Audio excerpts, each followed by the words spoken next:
ne rien oublier, là, on s'en va loin. On a la citronnelle pour les insectes, les jumelles pour les oiseaux, les bottes de marche, la crème solaire. Oui, et le parachute. Comment le parachute? On n'a pas besoin de parachute. Hey, c'est notre avion de conifères qui s'en va. Vite! Parce que j'ai peur en avion, hein? Viens, on va manquer notre avion.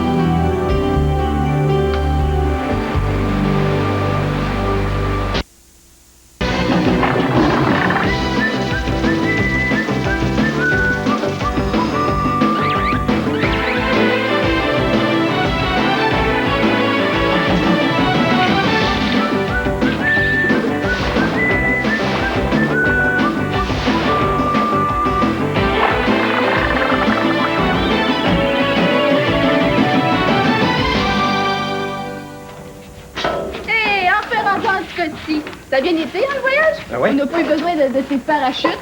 Je le savais, voyons, c'est juste au cas où. Mais non, c'est vrai, on sait jamais, on sait jamais. Anticosti, c'est une grande île dans le golfe Saint-Laurent. En fait, cette île-là est au moins 16 fois plus grande que l'île de Montréal. Ah ouais, même aussi grande, même plus grande qu'une province canadienne au complet, l'île du Prince-Édouard. Et si on est ici aujourd'hui, on aimerait beaucoup remercier les personnes qui nous l'ont permis. Premièrement, la compagnie aérienne Conifère et aussi la CEPAC, qui est la Société des établissements de plein air du Québec. Et puis ces gens-là nous ont vraiment permis de venir ici admirer les beautés de l'île Anticosti, parce que c'est un véritable paradis pour les gens qui aiment la nature. D'ailleurs, pour vous en donner un aperçu, on a pris des plans, on fait des images dans l'avion, on va vous montrer ça. Hein? Dans l'avion? Ben oui. Ça, moi? Ben, je comprends que tu n'as rien vu, tu avais les yeux fermés tout le long. Mais non, je dormais. Ouais. En tout cas, ça va te permettre de découvrir nos images en même temps que tout le monde. OK.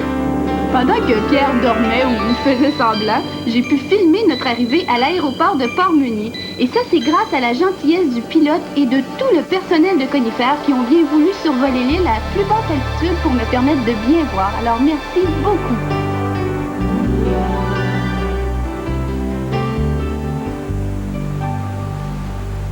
Quand on pense Anticosti, on pense presque automatiquement chevreuil. Pourtant, il y a une centaine d'années, il n'y en avait pas un seul ici. Qu'est-ce qui s'est passé? Ben, les chevreuils ne sont pas venus ici à la nage, bien sûr. C'est que l'île a été achetée en 1895 par un riche Français, M. Henri Meunier, et lui a fait importer des chevreuils sur l'île. Oui, et quand M. Meunier est devenu propriétaire de l'île, il a décidé de la transformer en paradis de la chasse et de la pêche. Il y avait déjà des animaux sur l'île. On trouvait de l'ours noir, du renard, de la loutre. Mais pour lui, c'était pas assez varié. Il y avait beaucoup de diversité. Alors, il a demandé à un chasseur d'aller lui capturer 200 chevreuils et de les relâcher ici, sur son île. Ça s'est passé en 1896. Et puis aujourd'hui, un peu partout sur l'île, on peut trouver plusieurs, ou disons quelques descendants de ces 200 chevreuils. Oui, quelques-uns seulement, parce qu'en fait, de nos jours, on estime la population de chevreuils sur l'île à 120 000 individus. C'est beaucoup. Et si se sont si bien reproduits, c'est entre autres parce qu'ici, ils n'ont pas de gros prédateurs. Il n'y a pas de loups et il n'y a pas de lynx sur Anticosti. Oui, puis ils se sont très bien adaptés aussi à l'environnement un peu spécial d'Anticosti. Ils mangent beaucoup de conifères, entre autres du sapin, de l'épinette, et ils ont même appris à manger des algues. Ça, c'est assez spécial. Mais sauf que la nourriture est un peu moins riche, ce qui fait que les chevreuils d'Anticosti sont plus petits que ceux du continent. Oui, et quand Pierre vous a dit que M. Meunier aimait la diversité, ben c'est vrai, parce qu'il n'a pas relâché seulement des chevreuils ici. Il a fait capturer et relâcher aussi beaucoup d'autres espèces animales, des lièvres, des orignaux, des castors, du renard, des rats musqués, des grenouilles, et puis aussi essayer d'autres introductions qui, elles, n'ont pas fonctionné.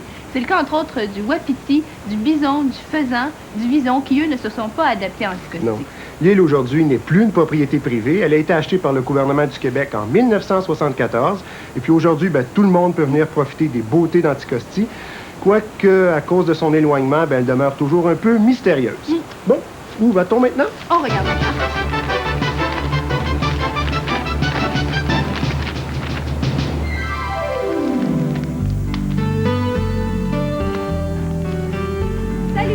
Hey! Vive les guimauves! C'était long aussi que t'étais passé. Sont où les guimauves? Ben, j'ai oublié les guimauves. Mais j'ai trouvé quelque chose de mieux. J'ai trouvé un livre sur les légendes de l'île d'Anticosti. Il y a même un chapitre complet sur le sorcier d'Anticosti. Le sorcier d'Anticosti? Oui. Pourquoi pas le bonhomme 7 heures tant qu'à y être? Voyons donc. Non, ris pas, c'est sérieux. C'est quelqu'un qui a existé pour vrai, je te le dis. Écoute, il y a même une tombe, là. Sa tombe est près de Fort-Meunier, on peut la voir. Ben oui, il s'appelait Louis-Olivier Gamache et il avait une réputation épouvantable. Tout le monde avait peur de lui, là, de Rimouski aux îles de la Madeleine. Je te jure, on dit qu'il soupait avec le diable, qu'il était mi-ogre, mi-loup-garou, qu'il pouvait se changer en feu follet. Je te jure, on dit même là, qu'il allumait des feux comme ça sur la grève pour faire échouer les navires. Voyons donc. Wow, minute, là, ouais. Personne n'avait besoin de faire des feux pour faire échouer des bateaux autour d'Anticosti. Voyons, il y a eu au moins 400 naufrages, là, puis c'est sûrement pas à cause de ton sorcier. Voyons, on voit même encore des épaves un peu autour de l'île. Hein. Mais là, ça arrive plus depuis qu'il y a des phares, là. Plus de problème. Ben, justement, à l'époque des Gamaches, il n'y en avait pas de phare sur Anticosti. Alors, c'était un endroit très mystérieux. En fait, là, c'était l'endroit idéal pour faire de la contrebande. Hein? Tu veux dire qu'il y avait des pirates, là, sur l'île? Oui, mais là, vraiment, ça prend des guimauves. Moi, un feu de camp, pas de guimauves. Non, je veux savoir la suite, là, c'est quoi? Ah, ben, tantôt. Mais lis pas la fin dans le livre. Attends-moi.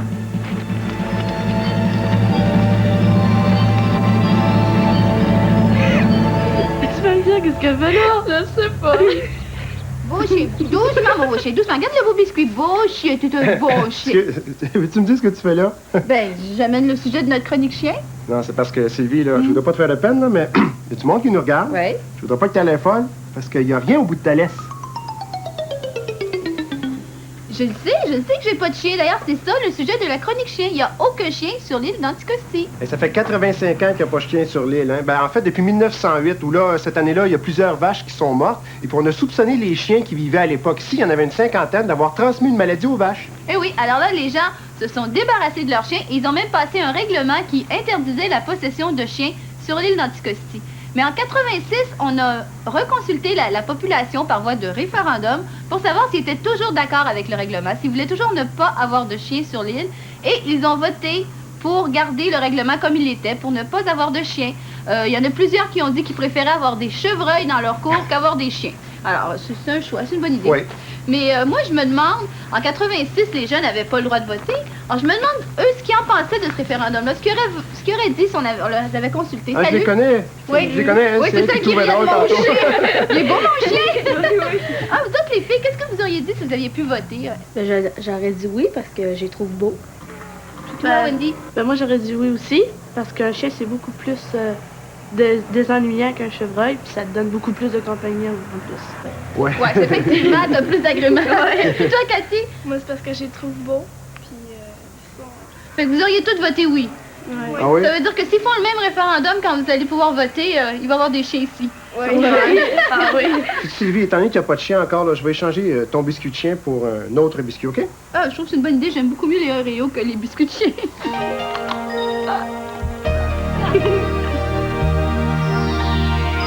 Vous demandez peut-être ce qu'on fait ici avec un filet, il fait noir un peu, mais c'est simple, on s'en vient à la pêche. Ouais, une sorte spéciale de pêche, on n'est pas de beaucoup. C'est qu'à cette période bien précise de l'année où la température du golfe varie entre 5 degrés Celsius et demi et 8 degrés Celsius et demi, eh ben, c'est l'époque où le caplan vient frayer. Oui, le frais du caplan se fait habituellement la nuit. Et ici, à l'île d'Anticosti, c'est dans les alentours du 24 juin. Alors, habituellement, les caplans vivent au large, mais quand arrive la période de reproduction, les mâles et les femelles se regroupent et viennent ici se rejoindre le long des côtes. Les femelles vont pondre leurs œufs dans le sable et les mâles vont les recouvrir avec leurs semences. Par la suite, ben là, il y a une belle vague qui va tout ramener ce beau monde vers le large. Oui, mais les œufs, par contre, eux, vont rester près de la grève, accrochés dans le gravier ou dans le sable, pour éclore 2 à 3 semaines après, selon la température de l'eau. Mais là, quand ils éclosent les larves, elles sont toutes petites, elles mesurent de 5 à 6 mm, et ça leur prend entre 2 et 4 ans pour atteindre leur taille adulte. Les caplans sont de petits poissons verts sur le dessus et argentés sur les côtés. Ils mesurent entre 13 et 20 cm de longueur. Durant la période de reproduction, on peut reconnaître les mâles grâce à des écailles spéciales qu'ils ont sur les flancs et qui deviennent plus épaisses. Durant le frais, les caplans servent de nourriture à plusieurs animaux, entre autres les oiseaux de mer, les mammifères marins, les poissons et bien sûr les humains. Oui, en fait, les caplans sont une source de nourriture tellement importante pour les animaux du golfe qu'il y a certains experts qui pensent qu'on serait mieux d'interdire complètement la pêche commerciale. Ah oui? Hein? Ça veut dire qu'on peut pas l'empêcher? Ben, écoute, on peut en recueillir quelqu'un comme ça, là, surtout si on les relâche après, il n'y a pas de problème. OK, on y va? Allons-y.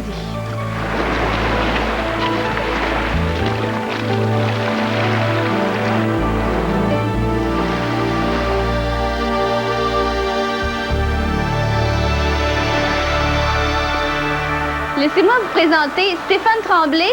Stéphane travaille comme naturaliste ici à Anticosti pour la CEPAC et c'est aussi notre guide pour toute la durée de notre séjour. Salut Stéphane. Salut. Stéphane, Anticosti, c'est vraiment l'endroit idéal pour observer les animaux, mais il y a aussi d'autres centres d'intérêt, hein? Ah, bien sûr, c'est comme la géologie. Et la géologie de l'île ici est très particulière. On rencontre plusieurs sites fossilifères très importants qui datent entre 400 et 500 millions d'années. 500 millions d'années, ça fait très longtemps. Pour vous donner une idée, là, c'est plusieurs millions d'années avant même l'apparition des dinosaures. Et puis des fossiles, ben, ce sont des animaux ou des parties d'animaux qui sont conservées surtout dans de la roche. Mais ici, quel type de fossiles on peut trouver? Mais on trouve habituellement des fossiles d'animaux marins qui vivaient au fond de la mer, car à l'époque, toute l'île ici était le fond de la mer. Okay. Donc on trouve des fossiles qui ressemblent sensiblement à des animaux qu'on connaît aujourd'hui, notamment le trilobite. Mais comment ça se forme des fossiles? Comment ça se fait qu'un coquillage, par exemple, peut s'imprimer dans de la roche? C'est qu'à l'époque, étant donné que les animaux vivaient au fond de la mer, eh bien, il y avait une quantité importante de sédiments, de la boue, qui tombait sur eux constamment. Quand les animaux sont morts, ils se font enfouir par cette boue-là, et par la suite, plusieurs années plus tard, cette boue-là se solidifie et les animaux restent prisonniers de la roche. Mais ça, c'était au fond. Comment ça se fait qu'on peut les trouver maintenant, là, en se promenant? C'est qu'il y a environ 300 millions d'années, le sol de l'océan s'est soulevé et a formé l'île Anticosti. Évidemment, ces animaux-là sont pris dans la roche, mais quand on est dans un site comme ici, avec un eau de ruissellement, ça dissout la roche et ça laisse apparaître les fossiles. OK. Fait que finalement, si on veut donner un exemple simple, là, des fossiles, ce serait comme si, bon, quand on fait le trottoir, le ciment du trottoir, si on met notre pied dedans, puis qu'on l'enlève, bien, quand le ciment va sécher, notre trace, notre trace va rester là. Mais c'est pas tout à fait ça. Mais je pense que tu nous as apporté quelques exemples de fossiles qu'on peut trouver à divers endroits sur l'île. Oui, bien sûr. Bien, on a des spécimens ici qu'on peut retrouver où on est assis. Tu as un petit mollusque, qu'on parle d'un genre d'escargot, tout simplement. Tu as mon trilobite de tantôt, qui est l'ancêtre, qu'on pourrait dire, des crustacés, qui sont les homards ou bien les ancêtres des araignées. Et puis, tu as un petit brachiopodes qui ressemble beaucoup à une petite moule, mais qui n'est pas pareil. On a aussi, qu'on pourrait retrouver ici, des ancêtres des pieuvres. Ici, on parle d'un céphalopode, c'était beaucoup plus grand habituellement. Et on parle, dans le milieu de l'île, tu vas avoir des coraux, un spécimen de coraux. Et à l'autre bout de l'île, on parle au sud, car ici, on est au nord de l'île, on trouve un autre spécimen de brachiopodes, qui est une autre espèce. Ah, OK. Ça, c'est un coquillage. Bon, merci. Est-ce que tu penses qu'on peut essayer d'en trouver? Moi, j'aimerais ça en ramener. Ah, bien sûr, on va trouver bien. Tu veux venir? Oui, s'il te plaît.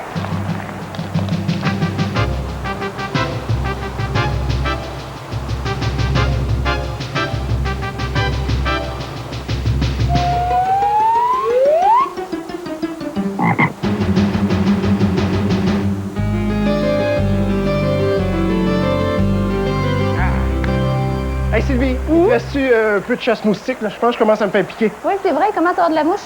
Oui, j'ai de la citronnelle. Attends, je mets un petit peu. Tiens, voilà. Ah, merci. Ouais, les tournages en nature, c'est bien agréable, mais il y a des petits inconvénients qu'on n'a pas en studio, comme les maringouins et les mouches noires. Oui, mais il paraît que c'est beaucoup moins pire qu'au début du siècle, par exemple, jusqu'à ce que M. Meunier, justement, introduise ici sur son île des grenouilles léopards. Hey, j'en vois une, je l'attrape. Ouais, il paraît qu'à cette époque-là, il y avait tellement d'insectes qu'on pouvait même pas respirer, ouvrir la bouche sans avaler des mouches. Je l'ai! Tu l'as, bravo! Je l'ai! Et ça, là, c'est l'insecticide naturel par excellence. Plus il y a de grenouilles, moins il y a d'insectes. Oui, ben en fait, on n'est pas vraiment sûr de l'impact des grenouilles léopards sur la population d'insectes piqueurs. On ne sait pas s'ils ont vraiment fait réduire la population. Mais il y a une chose qui est sûre, c'est que pour un endroit aussi sauvage, en tout cas, c'est vraiment confortable. On ne se fait pas piquer tant que ça. C'est très bien. Oui. On la relâche? Oui, dis donc. OK.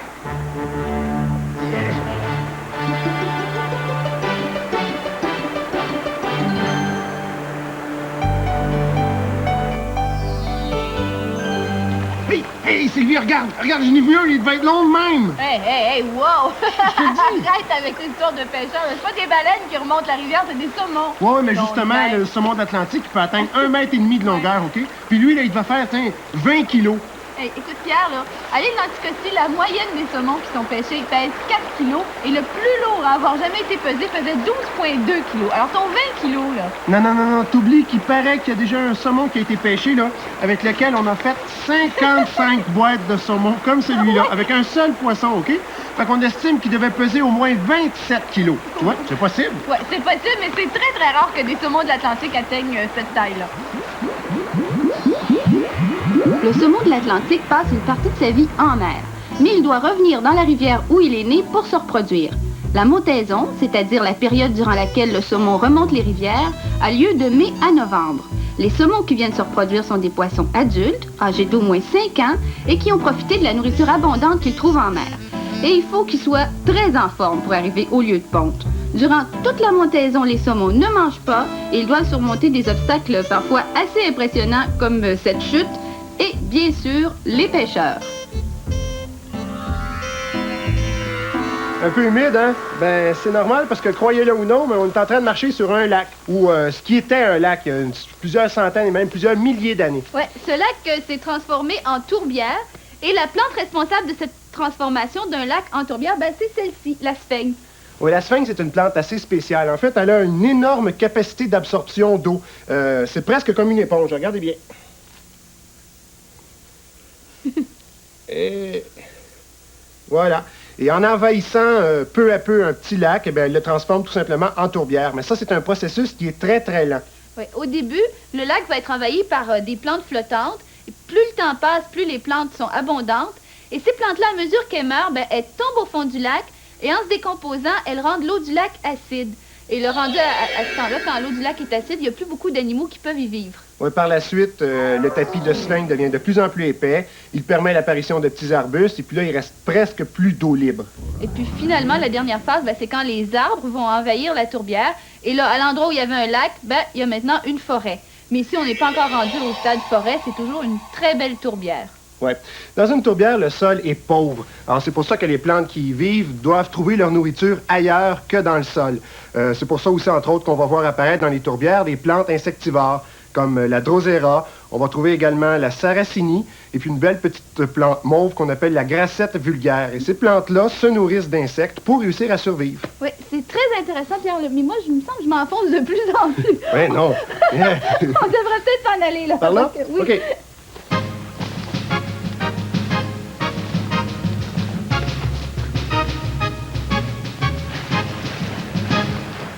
Et voilà, les guimauves. Laisse faire les guimauves, là. Qu'est-ce qui est arrivé à Gamache?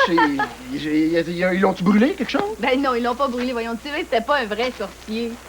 Ben ouais, mais pourquoi d'abord il l'appelait le sorcier d'Anticosti? Ben, tu vois, là, moi, je pense que Gamache faisait exprès d'entretenir sa mauvaise réputation pour qu'on le laisse tranquille, pour que les gens viennent pas mettre leur nez dans ses petites affaires.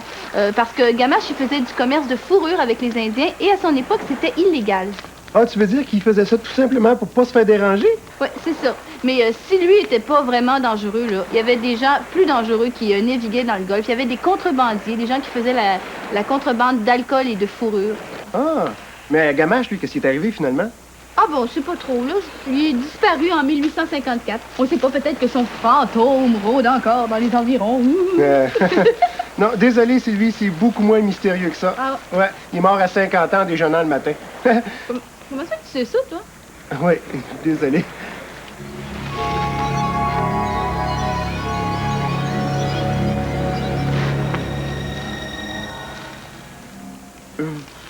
Veux-tu une guimauve? En veux-tu?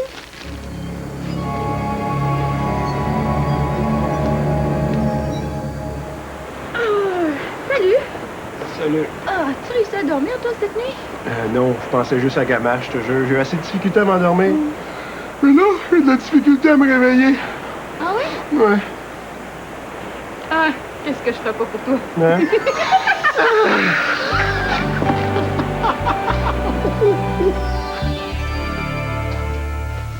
Hey, des guillemots à miroir. Tu as même dit qu'on peut en voir ici, à l'île d'Anticosti. Hey, wow! Faudrait aller voir. Bonne idée. Toi, tu t'occupes des jumelles, puis moi, je m'occupe des guides d'oiseaux. Ben, il en a pas fallu plus que ça. Ah, est-ce qu'ils étaient chanceux, mes cousins, Marie et Louis, d'être là? J'aurais tellement aimé ça, moi aussi. partir à l'aventure avec eux. Tout un après-midi pour aller à la découverte de super beaux oiseaux de mer, les guillemots à miroir. C'est un drôle de nom, hein? Mais attendez de les voir.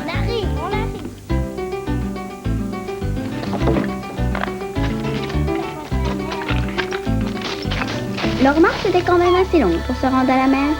Ah, mais ça valut la peine, parce qu'aussitôt qu'ils ont trouvé leur site d'observation dans les falaises, les guillemots à miroir étaient là, juste à côté d'eux. C'est beau, hein? Avec leur guide, ils ont appris beaucoup de choses. D'abord, à les reconnaître.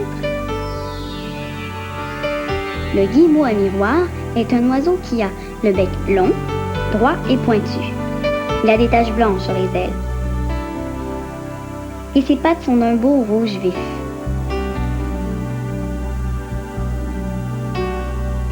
Les guillemots à miroir vivent en petites colonies ou en couples isolés. Ils construisent leur nid sur les falaises, près de la mer. Comme beaucoup d'oiseaux marins, leurs pattes sont situées à l'arrière du corps. Ils marchent difficilement, hein, mais ils nagent très bien. Lorsqu'ils quittent les falaises, c'est pour aller se nourrir en mer. Ils mangent surtout du poisson. Si on les appelle guillemots à miroir, c'est à cause des taches blanches sur leurs ailes. Regardez ça, là. Wow! Ah, il s'est pas fait mal, ayez pas peur. Bon, venons aux moutons. À nos guillemots. Les guillemots à miroir sont assez répandus autour du cercle polaire. Ils ne font pas vraiment de migration. Ils passent l'hiver sur la mer, dans les eaux qui ne gèlent pas, près des banquises ou encore près des falaises où ils nichent en été.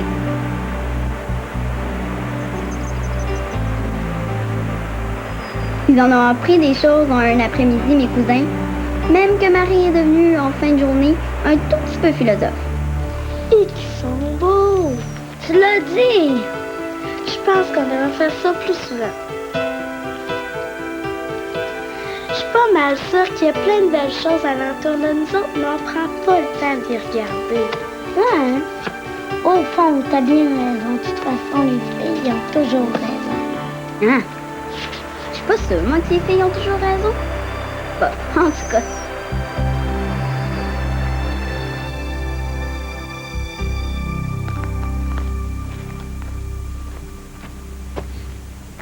Habituellement, quand on construit des enclos comme celui-là, c'est pour garder les animaux à l'intérieur. Mais ici, c'est tout simplement pour garder les animaux à l'extérieur. D'ailleurs, on appelle ça un exclos. Oui, quand on introduit une nouvelle espèce dans un milieu fermé, surtout une île, c'est sûr que ça modifie l'équilibre écologique de l'endroit. Ici, à Anticosti, l'introduction des chevreuils n'a pas fait exception à cette règle. Non, chaque chevreuil mange à chaque jour environ 5 kilos de nourriture. Alors, comme il y a 120 000 chevreuils sur l'île, ça représente 600 000 kilos de nourriture qui se retrouvent dans le ventre des chevreuils à chaque jour. Alors, autant d'animaux et autant de nourriture, ça transforme beaucoup la végétation. Et grâce à ces exclos, on essaie justement de voir à quel point. D'ailleurs, vous pouvez remarquer la différence entre la végétation qui est à l'intérieur de l'exclos et celle qui est à l'extérieur. Il y a beaucoup plus de feuillus, beaucoup plus d'espèces végétales. Et ailleurs sur l'île, ce serait difficile de trouver un jeune sapin de cette taille parce que les chevreuils les mangent à mesure qu'ils poussent. Les chevreuils aiment beaucoup ça, le sapin. C'est pour ça que progressivement, partout sur l'île, le sapin est remplacé par de l'épinette blanche qui est moins appétissante. Oui, d'ailleurs, au rythme où le sapin, justement, est remplacé par l'épinette blanche, on estime que dans une 50aine d'années, il ne devrait pas, ou en tout cas très peu, rester de sapin sur l'île. Ce qui devrait diminuer possiblement la population de chevreuils. Oh, mais il faut quand même pas trop s'inquiéter parce que les chevreuils, ce sont des animaux qui s'adaptent très bien à peu près à toutes les modifications dans leur régime alimentaire. La preuve, c'est qu'ils se sont bien adaptés ici à l'île d'Anticosti, qui est vraiment pas leur habitat idéal. Alors, ils devraient aussi s'habituer à la diminution de sapins. On se déguise en cerf? Il y a quelques expressions avec le mot cerf. Entre autres, se déguiser en cerf, ça veut dire se sauver rapidement. Il y a aussi faire le cerf, ça veut dire passer rapidement sur quelque chose sans vraiment trop s'en soucier. Mais moi, je connais une expression québécoise, mais par contre, c'est pas avec le mot cerf, c'est avec le mot chevreuil, et c'est courir comme un chevreuil, qui veut dire courir très rapidement. Mais toi, Pierre, est-ce que tu sais la différence entre un chevreuil, un cerf de Virginie et un cerf à queue blanche? Ben oui, je le sais. Au Canada, il n'y a aucune différence entre ces trois noms-là parce que ça désigne un seul et unique animal. Et comme les trois noms sont acceptés, vous pouvez utiliser celui que vous voulez. Et oui, et dans tous les cas, la femelle est toujours une biche, le petit un faon, et le chevreuil, on dit qu'il peut bramer, raire ou ré. Sais-tu, Sylvie, j'ai une idée. Je pense que pour empêcher le monde de se mélanger là, entre tous ces noms-là, Je vais en inventer un autre. Écoute, tu trouves pas que c'est assez compliqué comme ça? Il y a déjà 3 noms pour désigner un seul animal, le chevreuil. Toi, tu veux en mettre un 4e. Non, c'est génial, regarde. Qu'est-ce que tu penses du chevreuil de Virginie à queue blanche? Ah oui. Ben, sais-tu, je pense que moi, je vais faire le cerf là-dessus.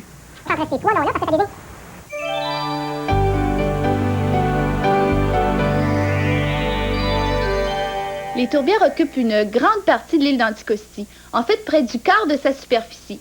Et puis, quand on regarde une tourbière vite, de loin, ben on peut la confondre avec une grande prairie verdoyante. C'est exactement ce qui est arrivé à Jacques Cartier, qui a noté dans son journal après son premier passage à l'île: Ces terres sont plates et plus découvertes de bois que toutes celles que nous avions vues. On y trouve de belles prairies et des campagnes très vertes. Ben, Jacques Cartier était complètement dans les patates.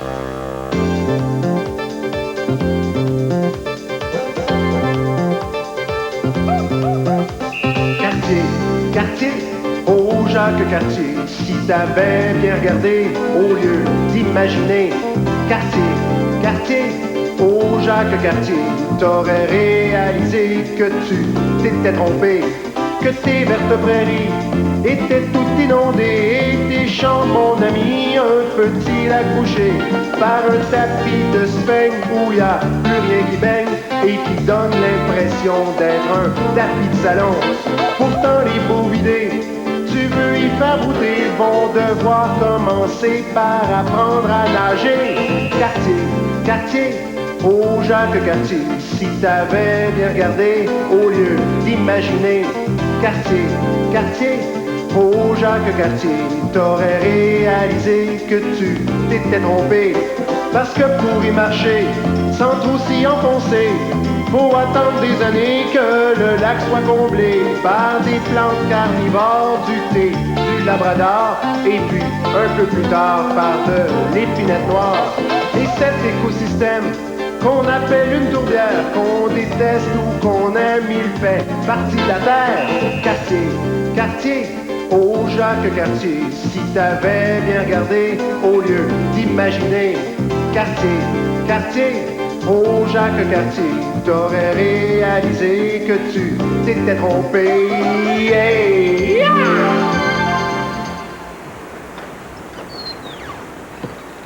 Bon, ben, je pense que c'est tout, là. On a tout. Non, il manque le sac de canettes. Le sac de canettes? Ben, il est juste à côté de la porte, mais pourquoi tu veux rapporter des canettes vides? Tu te souviens pas le projet spécial là, dont on a parlé, là, tu sais, ramasser les canettes, puis les garder, les mettre de côté? Ah! T'as raison! Me souviens-tu? Vous aussi, vous allez pouvoir participer. Oui, dans les prochaines semaines, ramassez les canettes que vous trouvez sur le bord du chemin ou chez vous à la maison. Gardez-les précieusement parce que dans quelques semaines, vous allez en avoir besoin. Oui, grâce à vos canettes, vous allez pouvoir venir nous rencontrer en personne et en plus, vous allez pouvoir participer à une bonne action. Oui. Bon, ben, en attendant, passez une bonne semaine. Nous, notre voyage en Anticosti est malheureusement déjà terminé. Eh oui, et on en profite pour remercier encore une fois la Société des établissements de plein air du Québec qui nous a accueillis vraiment de façon extraordinaire. Et puis aussi la compagnie aérienne Conifère qui nous a fourni le transport depuis Montjoli. Merci beaucoup. Le transport aller-retour. Ben oui. D'ailleurs, il faudrait y aller si on veut pas manquer notre avion. T'as raison. Bye tout le monde, à la semaine prochaine.